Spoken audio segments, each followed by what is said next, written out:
পৃথিবীর মানুষ শুনে রেখো, তোমরা প্রত্যেকেই নিজ নিজ নিজের দায়িত্বশীল। জীবনে যা করছো সব বুঝিয়ে দিতে হবে, অক্ষরে অক্ষরে সাবধান। দোকানে বসে আড্ডা পিটো না। আমার তিনটা কথা শোনো পৃথিবীর মানুষ। এক, মুখখান বন্ধ রেখো, মুখ খুলিও না। দুই, বাড়িতে থাকো, বাইরে যায় না, দোকানপাটে নয়। তিন, পাপের জন্য কাঁদো, জান্নাত হবে। পাপের জন্য কাঁদো, জান্নাত হবে। গাভীর বান থেকে চাপ দিয়ে দুধ বের করে ভিতরে ঢোকানো যায় না, যেমন আল্লাহর ভয়ে কাঁদে যে সে জাহান্নামে যাবে না, তেমন। এক, মুখ বন্ধ রেখো, ক্ষমতা দেখায় না, দোকানপাটে বসিও না।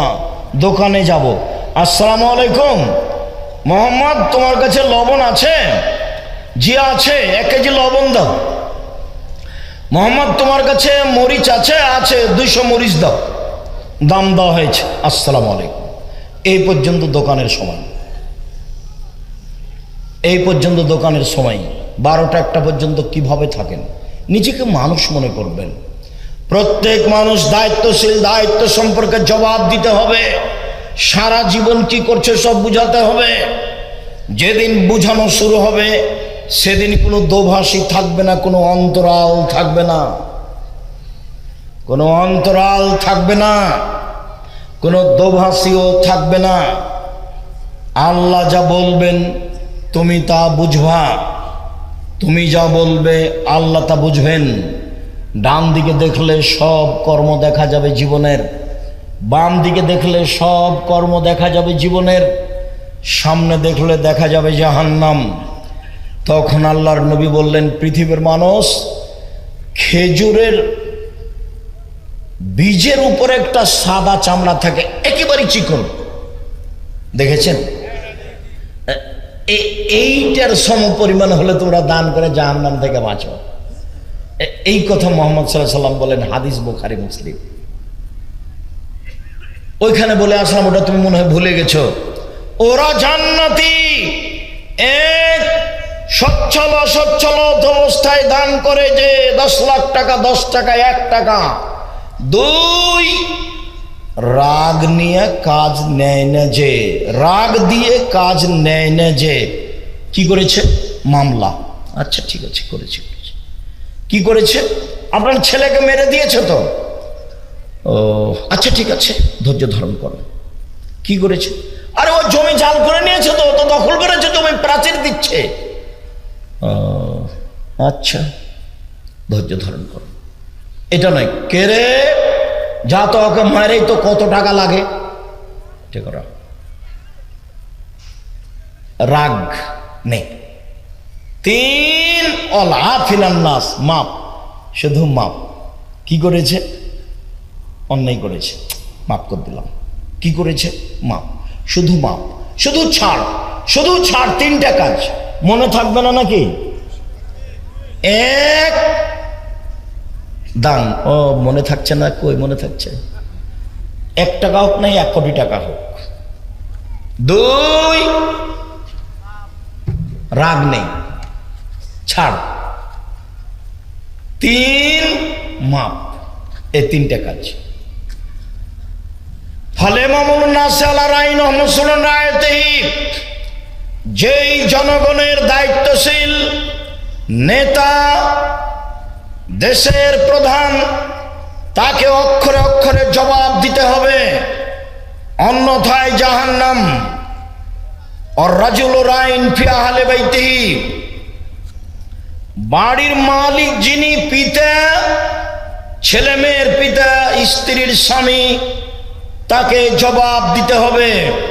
ওয়াল মারাতু রাইয়া ফি বাইতি যাওজিহা ওয়ালাদিহি, আপনার স্ত্রী, মেয়ের মা, ছেলের মা, বৌমার শাশুড়ি আপনার সংসার কেমন দেখাশোনা করলো তাকে অক্ষরে অক্ষরে জবাব দিতে হবে। ওই মহিলা আপনার বউ যদি হোঁচলা হয় না, হস্তিনী হয়, সংসার চালাতে পারবেন না। আপনার বউ যদি হস্তিনী হয়, যা টাকা পয়সা দিয়েছে ওর ভাইয়ের বাড়ি পাঠিয়ে দিয়েছে, তাহলে সংসার চলবে না। আর তুমি যদি বোকা হও, অ্যাকাউন্ট খুলেছে বউয়ের নামে, ছি ছি ছি ছি ছি ছি, এ কাজ কেউ করে? অ্যাকাউন্ট মায়ের নামে খুলো। আব্দুর রাজ্জাক সাহেব, ঘুম থেকে উঠে দেখি সবচেয়ে খারাপ মানুষ আমার মা। আরে হোক তোমার মা সবচেয়ে খারাপ, মাটির ওপরে তোমার মা সবচেয়ে খারাপ, এরপরেও অ্যাকাউন্ট তোমার মার নামে খুলতে হবে, তোমার বাপের নামে খুলতে হবে, বইয়ের নামে খুলিও না। দেখো, আমি যখন লন্ডনে, সৌদি আরব, কুয়েত, কাতার, বাহরাইন যাই না, তখন আমি বলি দেখো তোমরা বইয়ের নামে অ্যাকাউন্ট খুলিও না, কয়দিন পরে বউ টাকাটি নিয়ে পালাবে, ওর বন্ধু বান্ধব বেড়ে যাবে, এই কাজ করো না। আর কতদিন দেখিয়েছি, বউটা কোথায় রাখবা বলেছি, কোথায় রাখবা? হ্যাঁ, মায়ের কাছে, শাশুড়ির কাছে নয়, মায়ের কাছে। কেন? শাশুড়ির কাছে যদি বউ রাখো তো দেখে যদি তোমার বউ কারোর সাথে কথা বলছে, তখন তোমার শাশুড়ি এভাবে বলবে, এই কারোর সাথে কথা বলিস না, কথা বলা বল, কথা বলা ঠিক হয় না বেটা, কারোর সাথে কথা বলিস না মা, কারোর সাথে কথা বলিস না, হলো শাশুড়ি। আর তোমার মা যদি দেখে কারোর সাথে কথা বলছে, তাহলে তাহলে কি করা যায়? এ বউ রাখা যাবে? একবার বেটার সাথে বলে, একবার স্বামীর সাথে বলে, কি করা যায়? এ বউ তো খারাপ। এখন তোমার মায়ের মাথায় ব্যথা উঠেছে, এটা মা আর ওটা শাশুড়ি,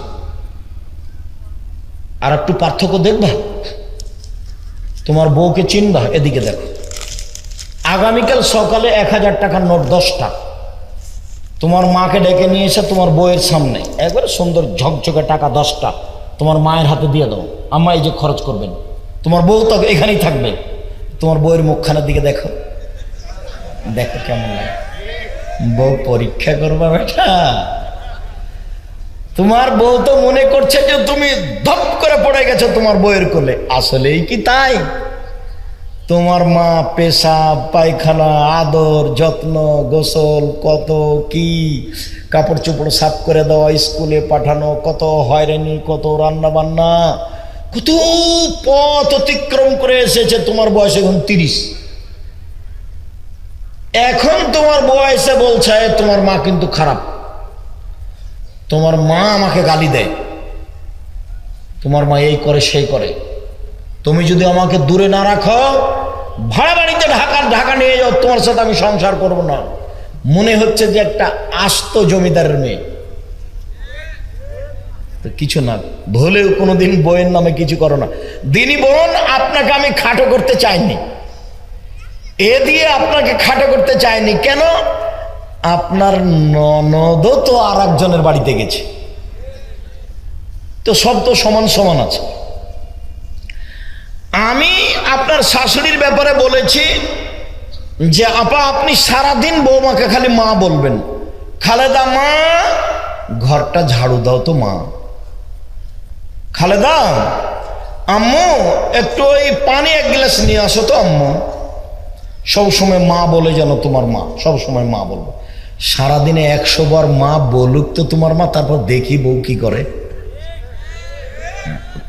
এইখান থেকে শুরু হোক। তোমার আম্মা যদি সবসময় মন খারাপ করে, খেষ্টা মেষ্টা করে, তাহলে পরিবেশ একটু দুর্বল হবে, কিন্তু তুমি দুর্বল হবে না কোনো সময় না। সাবধান, একদিন তুমি ছিলে তোমার মায়ের কোলে, এখন তোমার মা তোমার কোলে। একদিন তুমি ছিলে তোমার মায়ের কোলে, এখন তোমার মা তোমার কোলে। পেশাব করাবা তুমি, কাপড় পরিবর্তন করে দিবা তুমি, মেডিকেলে নিয়ে যাবা তুমি, গোসল করিয়ে দিবা তুমি, কাঁধে করে রাখবা তুমি, ভ্যানে উঠাবা তুমি, ভ্যান থেকে নামাবা তুমি। তোমার মা যা যা প্রয়োজন আছে তাই করে যাবা, জীবন বাজি রেখে। যা হবে হবে, সংসার টিকবে কি টিকবে না সেটা পরের কথা। মাকে অপমান করে 1 মিনিট বেঁচে থাকতে রাজি নই। দেখো, আল্লাহ নবী বলেছেন, তোমার বাপ মাই তো তোমার জাহান্নাম, তোমার বাপ মাই তো তোমার জান্নাত, তোমার মাই তোমার জাহান্নাম, তোমার মায়ের তোমার জান্নাত, তোমার মায়ের পায়ের নিচে জান্নাত। এ হাদিস ঠিক, এই কথা মুহাম্মদ সাল্লাল্লাহু আলাইহি সাল্লাম বলেন। জীবন বাজি রেখে বাপ মাকে সম্মান করার চেষ্টা করিও। সম্মানিত দিনী বোন, আপনি বাড়ির দায়িত্বে আছেন, বিচারের মাঠে আপনার স্বামীর সংসার সম্পর্কে, ছেলে মেয়ে সম্পর্কে জবাব দিতে হবে। কাজের মেয়ে যে, দাস দাসী যে, তাকে যথাযথভাবে জবাব দিতে হবে। এদেশের লোক যারা কাজ করতে যায় তারা সাধারণত ফাঁকি দিতে চায়। দায়িত্ব খুব কঠিন জিনিস।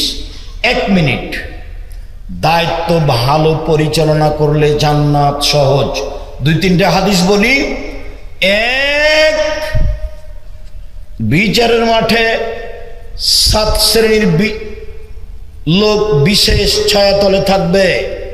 তার 1 শ্রেণীর লোক হচ্ছে ন্যায়পরায়ণ দায়িত্বশীল, ন্যায়পরায়ণ সরকার, ন্যায়পরায়ণ চেয়ারম্যান, মেম্বার, এমপি, মন্ত্রী, হেড মাওলানা, হেডমাস্টার, প্রিন্সিপাল।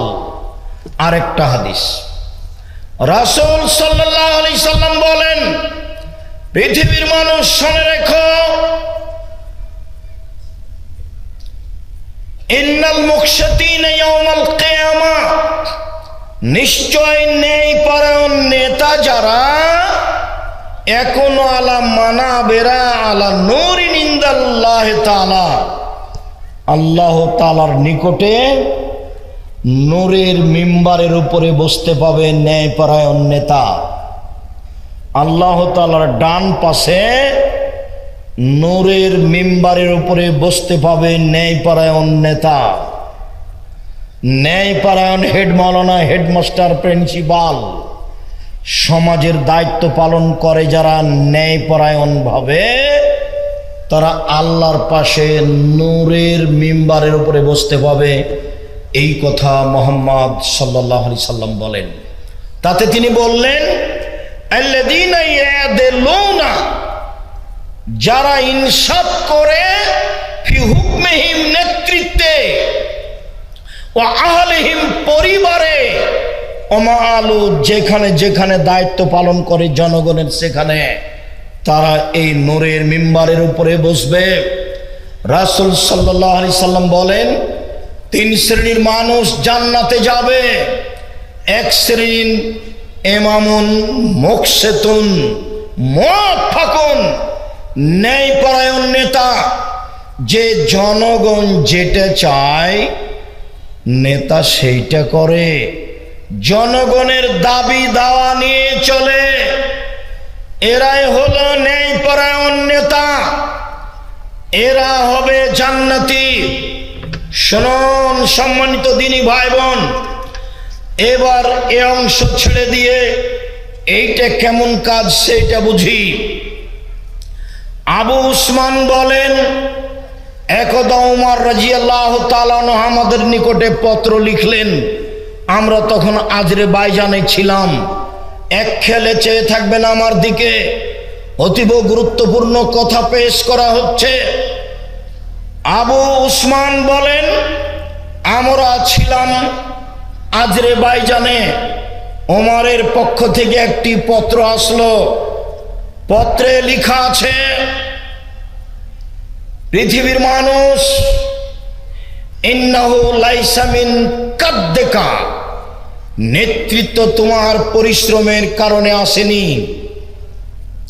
অমিন কাদ্দাবিকা, নেতৃত্ব তোমার বাপের পরিশ্রমের কারণে আসেনি। ওয়ালা কাদ্দে উম্মিকা, নেতৃত্ব তোমার মায়ের পরিশ্রমে আসেনি। অতএব আসবে ফিন্নাস ফি রিহালিহিম, প্রত্যেকটা মানুষ বাড়িতে কি অবস্থায় আছে তুমি খোঁজ নাও। চেয়ারম্যান, মেম্বার, এমপি, মন্ত্রী, হেড মাওলানা, হেডমাস্টার, দেশের সরকার, প্রত্যেকটা লোক তার বাড়িতে কি অবস্থায় আছে অক্ষরে অক্ষরে তল্লাশি চালাও। কামা তাসবু ফি রাহলিকা, নিজের পরিবারের উপরে যেভাবে খোঁজ খবর রাখো, নিজের স্ত্রী ছেলে মেয়েকে যেভাবে দেখো, সেইভাবে অধীনস্থ জনগণকে দেখো। 2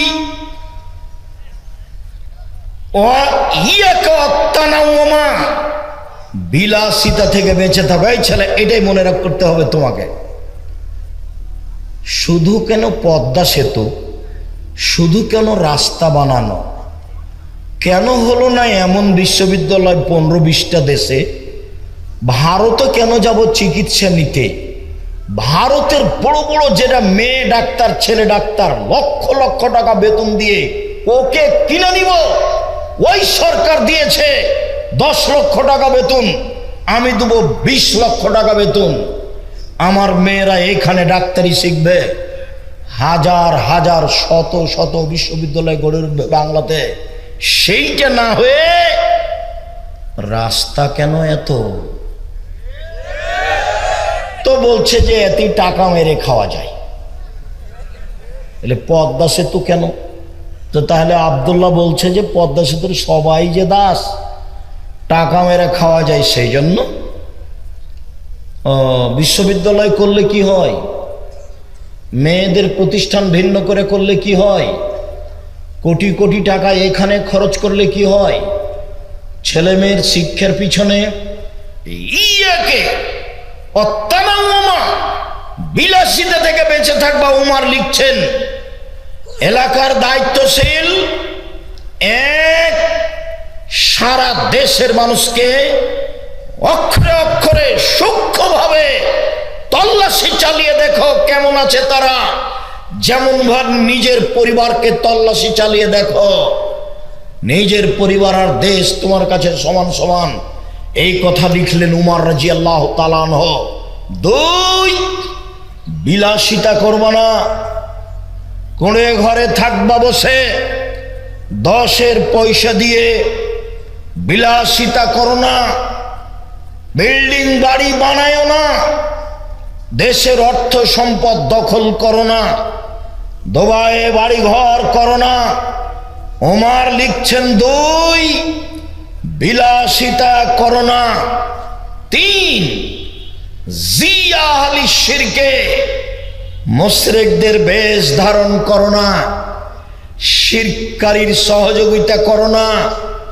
অমুসলিমদের সহযোগিতা করো না। মুশরিকদের পোশাক পরিধান করো না।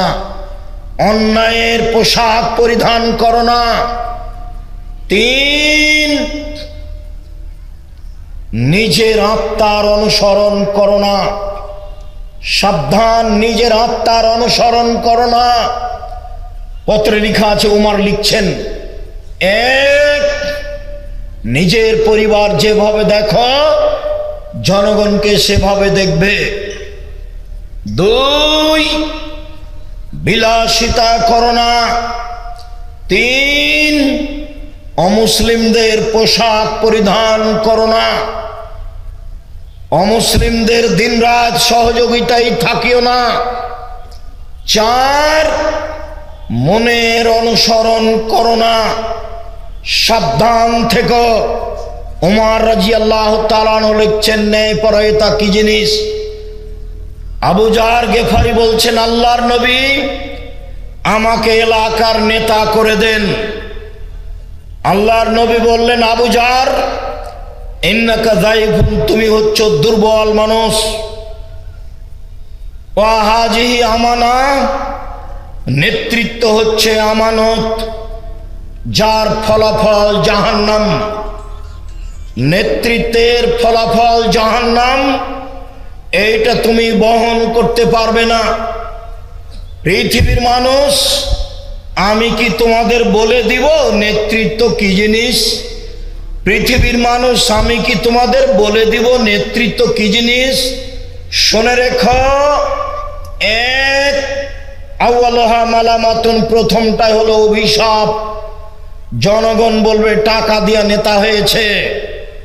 জনগণ বলবে বদ মানুষকে নেতা করেছে। 2 সানিওহা গারামা, ফলাফলে জরিমানা দিতে হবে। বাড়িঘর বিক্রি করে দিয়ে হিসাব দিতে হবে। 3 বিচার মাঠে জাহান্নাম, তার নাম নেতৃত্ব। আলেমারা নেতৃত্ব প্রথম হলো অভিশাপ, দ্বিতীয় হলো জরিমানা, তৃতীয় হলো জাহান্নাম। আবার বললেন নেতৃত্ব তিন ধরনের, একজন যাবে জান্নাতে, দুইজন যাবে জাহান্নামে। এক, সত্য তল্লাশি চালালো, সত্য অনুযায়ী কাজ করলো, সে যাবে জান্নাতে। দুই, সত্য তল্লাশি চালালো, সে অনুপাতে কাজ করলো না, এ যাবে জাহান্নামে। তিন, সত্য বিবেচনাই করলো না, চেয়ারম্যান নাকি তালাকের ফতোয়া দেয়,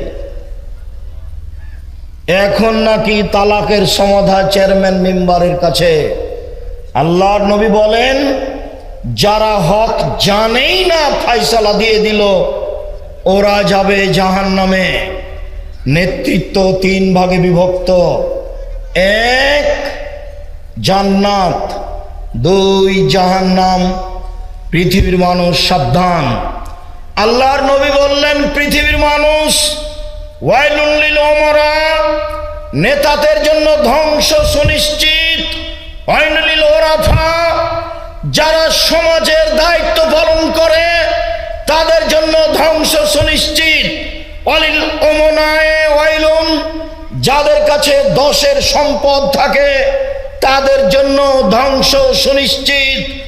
অচিরেই তারা বিচারের মাঠে আকাঙ্ক্ষা করবে, অচিরেই তারা বিচারের মাঠে বারবার বলবে ওরে আফসোস, লাউয়ান্না দায়বাহুম মুআল্লাকাতুন বিসরাইয়া, আমার কপালে রশি বেঁধে যদি ধ্রুব তারার সাথে বেঁধে দেওয়া হতো, ওয়ায়ুদলানা বাইনাস সামাই ওয়াল আরজে, আকাশ জমিনের মাঝে ঝুলিয়ে দেওয়া হতো, আমি চুলের মাধ্যমে ধ্রুব তারা হতে ঝুলতে থাকতাম। এই কাজ আমার জন্য অনেক অনেক অনেক ভালো ছিল একজন মানুষের দায়িত্ব পালন করার চেয়ে। এই কথা মুহাম্মদ সাল্লাল্লাহু আলাইহি সাল্লাম বলেন। তিনি বলেন যারা সমাজে দায়িত্ব পালন করবে তারা বিচারের মাঠে বলবে আল্লাহ, আমি যদি আজকে ধ্রুবতারা থেকে একেবারে ধপ করে মাটিতে পড়ে যেতাম, এইটা আমার হয়ে মরে যাওয়া ভালো ছিল সমাজের একজনের দায়িত্ব পালন করার চেয়ে। আয়েশা রাদিয়াল্লাহু তাআলা আনহা বলেন আল্লাহর নবী বলেছেন যারা একটা খেজুরের বিচার করেছে, যারা একটা খেজুরের বিচার করেছে দুইজনের মাঝে, তারা বিচারের মাঠে বলবে আল্লাহ, আমি দায়িত্ব পালন কেন করলাম যদি একটা খেজুরেরও বিচার না করতাম। বহুদিন বক্তব্য বলেছি, চেয়ারম্যান মেম্বার এমপি মন্ত্রী যদি জানতো যে দায়িত্ব কি জিনিস, তাহলে জনগণকে বলতো আসসালামু আলাইকুম, আমি গেলাম, আমার বাড়ির 10 শতক জমি আছে আমার আব্বার দেওয়া, সেখানে বেগুনের চাষ করে খেয়ে বাকি জীবন কাটাবো, আমি তোমাদের সাথে নেই। নেতৃত্ব দিবে উমার, আমি নয়। আবু জার গেফারি নেতৃত্ব চেয়েছিলেন, হয়নি। রাসূল সাল্লাল্লাহু আলাইহি সাল্লাম বললেন সৈয়দুশ শুহাদা হামজা বিন আব্দুল মুত্তালিব, শহীদদের সর্দার হলেন হামজা বিন আব্দুল মুত্তালিব। সেই শহীদও হামজার সাথে থাকবে। যেই শহীদ স্বৈরাচারী বিশ্বাসঘাতক নেতাকে আদেশ করলো, নিষেধ করলো, স্বৈরাচারী বিশ্বাসঘাতক নেতা তাকে হত্যা করলো, এই লোকটাও থাকবে হামজার সাথে। আলোচনার শেষেই চলে আসলাম আজকের জন্য। রাসূল সাল্লাল্লাহু আলাইহি সাল্লাম বলেন পৃথিবীর মানুষ শুনে রেখো, পৃথিবীর মানুষ শুনে রেখো, পৃথিবীর মানুষ শুনে রেখো, তিনটে কথা শুনে রেখো। পৃথিবীর মানুষ এক, চারটে। এক, ধ্বংস সুনিশ্চিত বিচারের মাঠে মিথ্যা কথায় ব্যবসা করে যে। দুই, বিশ্বাসঘাতক যুবক যে। তিন, মিথ্যুক দায়িত্বশীল যে। চার, বয়স বেশি হওয়ার পরেও জেনা করে যে।